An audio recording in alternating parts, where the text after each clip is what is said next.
Facebookers. I'm here just very shortly, just talk to you about self-love, because after we talked about toxic relationships last week, toxic love, conscious love the week before, I think it was, there's many people who've come to me talking about their rubbishy relationships and how they view themselves within it, how they view themselves without it. And really what comes across again is this thing of that term that's thrown about, oh, I just need to learn to love myself. And then the person leaves the situation and they go, well, what the fuck is that? Sorry. What is that? Right? How do we love ourselves? What do we do? It's not about sticking on your heels, ladies, and putting on a nice dress and putting on your lippy. That's not going to make you love yourself. You might feel nicer, but you won't love yourself. And for the guys, it's the same thing, right? So many more guys are becoming more aware of how they look, maybe stepping into the territory with women. So it's that thing of people, I know that sounds really shallow, and maybe that is, but there's lots of reasons for us to love ourselves, and there's lots of reasons why we don't know how to do it. No one teaches us how to do this stuff. No one talks about their shameful, negative feelings and beliefs and thoughts. Everyone hides it. We're not wanting to share that with the world in case we look weak. We don't want to appear like we haven't got it all together. And it's a fallacy. This is what ends up happening for people who end up in toxic relationships. They end up with people who give them crumbs. They end up with people who give them tiny bits of love. And we accept the crumbs because there's some part of us that doesn't really believe that we are capable of gaining that kind of love. And so I just feel like I really want to pinpoint today parts of the things that self-love actually are. You need to ask yourself, are you honoring yourself? Are you respecting yourself? And is your relationship a loving experience? And if it's not, then it probably isn't love. Let's just say it isn't, okay? You might have a feeling towards someone or them to you, but that's just the feeling. If your action is not actually loving, and the loving action coming towards you isn't really loving, then that's not love. That's not what it is. And you're not loving yourself if you stay in a situation like that, because that's not loving, is it? Right? To let yourself be in a place where someone is berating you or you are berating them, right? No one's loving anyone in that space. So you have to ask yourself first, am I honoring myself, right? I'm doing a blog on intuition this week. Intuition is key. A lot of the time fear comes in when we don't love ourselves, and unfortunately our intuition switches off, or we just ignore it in that space, okay? So we want to look at, am I honoring myself, and really start to understand that your intuition is your guidance here, body wisdom, the language of that, not just what your heart says, because the heart is ever hopeful when it comes to relationships. It's ever hopeful that finally someone's seeing me and all of that shit, right? Okay, it's not shit, but it's like, that's what it wants. It's not going to be looking at, you know, really, is this person exactly right for me? The heart's not going to do that. Your intuition has to do that job. And the intuition is much lower down in the body, in the gut, beyond the heart, right? Way down in the depths. You have to get deep with it. This is the inner work. That's why it's called inner work, okay? So are you honoring yourself? Are you honoring what you really want? Are you honoring your future? Are you honoring the desires that you have? Are you honoring the fact that you want particular things with your partner? You might want to go and travel. You might want to grow in a business. You might want to have children, or whatever it is, right? It doesn't matter what it is. Are you honoring that? And then, are you respecting yourself? Are you respecting the way that your partner communicates with you and you with them? Are you respecting your own internal dialogue, right? Whatever that's telling you. Are you respecting, you know, your children if you're in a abusive relationship, right? We need to look at respect. Without honor and respect, then your relationships are not loving. Without those two things, and for me it's like, if they don't exist, then you have to question if that's really love, and realize that it isn't, and realize that there's a part of you not loving you, right? So self-love is not just that spiritual kind of, let's throw it around and say we need to love ourselves without no tools. let's actually look at it and say, I need to honor myself.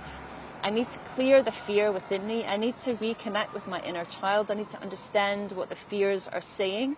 And I need to parent the shit out of that. I need to parent that. I need to start respecting myself. I need to honor the emotions that I have. I need to honor the projected future that I want, even if it's a projection, right? Nikola Tesla, he devised everything in his head before he created it, right? This is law of attraction. Are you honoring that? Are you just accepting the crumbs of something because somewhere inside you don't really believe that the love that you desire is manifestable? Okay, is that a word? I don't know, but I like it, right? Look at that. Look at that. And, I'll be talking more about forgiveness, I think, again. I've talked on this before, but people say, especially again in spiritual community, people who are, trying to raise their self-unconscious awareness, if another person does something to them, well, surely I should forgive them, give them a chance. Well, yeah, you can do that. But you have to understand that forgiveness has prerequisites in there for it to actually be forgiveness. You can't just say you're going to forgive someone and not honor yourself, because then you're actually not loving yourself, right? If someone does something to you and you just forgive them straight away without questioning whether your inner child is happy with that, then you're not self-loving, and your forgiveness only goes so far. Rena says, I had to learn to even locate my intuition though. It was buried under a load of crap. Yep. So it's impossible to listen if you are so far removed from it that you don't even know what it feels like. Yes, exactly. Because unfortunately, fear and intuition resides in the same place. Fear collects in the belly on top of all your intuition. Now, fear is linked to your inner child. So this is why all of the work that I recommend is really reconnecting to your inner child. I'm starting to sort of turn away from calling it healing, because it's not really healing. Your inner child is there and it is what it is. It is wounded, it is scared and all of that stuff. It's actually about building trust. It's not really healing it, right? It's really a little child that's afraid. So let's bring some trust in there. When you cultivate trust by parenting your life, by really honoring what you want in life, and honoring who you want to become, right? Some of my clients have to use an archetype as an inner parent because they've had, crap, background, and their inner parent isn't so dynamic or nurturing and caring, right? Maybe it's not anything. Maybe it's just like a nothing. So we have to really learn to take the parent back to the inner child and start creating this connection which says, I'm the nurturing parent that's going to take you forward. And so listen to me, rather than your inner child taking over. When you're in fear and you can't hear your intuition, that's because you are the inner child in that moment. You've become her or him. You're not being your soul. You're not connected to your soul. You're only connected to them. They are freaking the hell out. And yes, inner children always show up in relationships. They always show up because they're trying to be healed. Because vicariously, we look at our partners and we say, please heal us, please heal me, please see me, please whatever. And our inner children are doing that. So we have to just watch out for that when we step into a relationship. We have to watch out for it when we're in relationship. We definitely have to watch out for it when we're dating. Inner children tend to crop up within relationship dynamics. They do crop up in other places. I've experienced that within my career as a singer, for example. I experienced fear cropping up when I went to start doing this stuff, right? So you have to parent it. You have to recognize it. And there is a slight difference between intuition and fear. And the only way you can get through it and recognize it is by starting to work with it. You start to understand when you're being called up, even though you're in fear, when you're being called forwards. And you start to recognize when you're in fear and your inner child is taking over. And it's a very subtle difference, but you start to get a knowing feeling when it's intuition compared to when you just have fear and it's inner child, and your soul isn't involved in that, then you just feel fear. I mean, I've had loads of experiences where I've felt fear, but I've also felt inner guidance to step forward.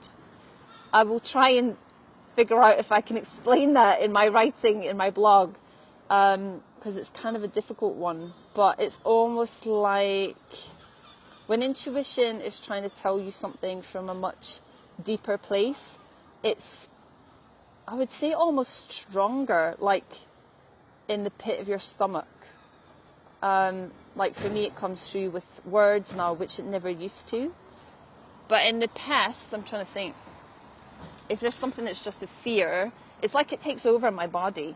It's like fear will be felt in the belly, but it's like it takes over everything. So my mind becomes erratic, and I start feeling like my body's really tense. But when there's intuition in there, there's this prompt. It's almost like someone is sort of saying to me, I've got your hand, let's step forward. And I believe I only have that because I've cultivated it. So I start to recognize when I should speak and when I shouldn't. For example, I was just saying to my tribe in the soul circle, I think I was saying to them, I don't know, maybe I wasn't. I was saying to someone that the guidance that I got to start talking about toxic relationships, that was all coming because stuff was happening in my world where I was going to have to speak. And I knew that moment would come. I've known for about a year that that moment would come, but I wasn't ready to do it before. And I knew that, well, I'm saying I wasn't ready. My soul wasn't provoking me, wasn't prodding me to do anything. So I didn't. And then at the moment when it came up, did I feel fear? Absolutely. Did I feel fear around speaking about that? Absolutely. Did I want to do it? Well, part of me did, but part of me didn't. And so I had to wait until the moment came because I knew it would come. I knew there would be a moment that would come and my intuition would say now. Like kind of like, at the starting block of a race, it would say, do it now. And it did. But I had to wait all that time. Even though I had little bits that came through that I was going to be talking about that, it wasn't the time yet. So it's a funny thing. Once you start to work on it and you start to really understand that fear and intuition reside in the same place, and then you have to start allaying the fears of the inner child and parenting yourself, your intuition does switch back on. And fear will always be there, but fear will be in the back seat where your soul will drive your car of life car. Or bus or train or whatever. Oh my God, talking crap now.